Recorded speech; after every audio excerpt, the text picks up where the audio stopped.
বন্ধুত্বপূর্ণ সম্পর্ক যেন পেঁচি ও মানুষের। কারো নাম পুচু, আবার কারো নাম ঢোল। এমন বিভিন্ন নামে পেঁচিদের ডেকে প্রতিদিন খাবার দেন এক চা বিক্রেতা বাবলু কর্মকার। মালদা শহরের মহানন্দা নদীর তীরে শুভঙ্কর বাঁধ, সেখানে পুলিশ লাইন এলাকায় বাঁধের উপর চা বিক্রি করেন বাবলু কর্মকার। দোকান লাগোয়া রয়েছে একই টিনের শেড। প্রতিদিন নিয়ম করে তাদের খাবার দেন তিনি। চা বিক্রি করতে করতে কখন যেন বেজিদের সাথে বন্ধুত্ব গড়ে ওঠে বাবলু কর্মকারের। প্রতিদিন সকাল এবং সন্ধ্যায় বহু মানুষ প্রাতঃভ্রমণ এবং সন্ধ্যা ভ্রমণ করেন মহানন্দার বাঁধে। বিষয়টি জানতে পেরে বহু প্রাতঃভ্রমণকারী কেক খাওয়ান বেজিদের। তবে নিয়ম করে বেজিদের নাম ধরে ডেকে সকাল সন্ধ্যা রকমারি খাবার খাইয়ে বেজিদের সঙ্গে বন্ধুত্ব সম্পর্ক করে তুলেছেন পেশায় চা বিক্রেতা বাবলু বাবু। এ বিষয়ে তিনি কি বলছেন শুনে নেব তার মুখ থেকে। একটা মারা গেছে, পেশটা আছে, আর দুটা বাচ্চা দিয়েছে কালী পূজা পরে দিয়ে। ছোট ছোট এখন আছে লাল লাল।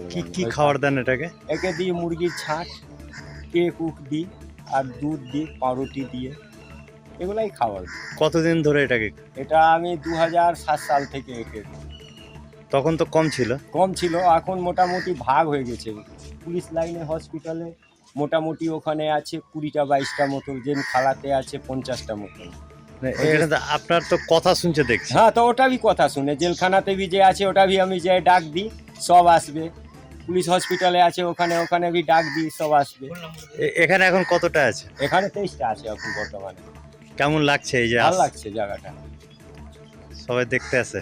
হ্যাঁ, সবাই দেখতে আসে, লোক খাবার भी দেয়, আসে, সব কাস্টমাররা আসে, বসে বলে কাকা ভাল লাগে এখানটায় আসতে গেলে, জায়গাটা ভালো করলা, এটা খুবই সুন্দর। আর এটাকে সুন্দর সাজানো ব্যবস্থা করা যাচ্ছে, বলা হয়েছে সবাইকে যেগুলা কাজটা হোক আর সুন্দর হবে, লাখো লাখো লোক এখানে আসবে। এটা ধর্মস্থান একটা। আপনার নাম? আমার নাম বাবলু কর্মকার। মালদা থেকে সীমান্তের কথার বিশেষ রিপোর্ট।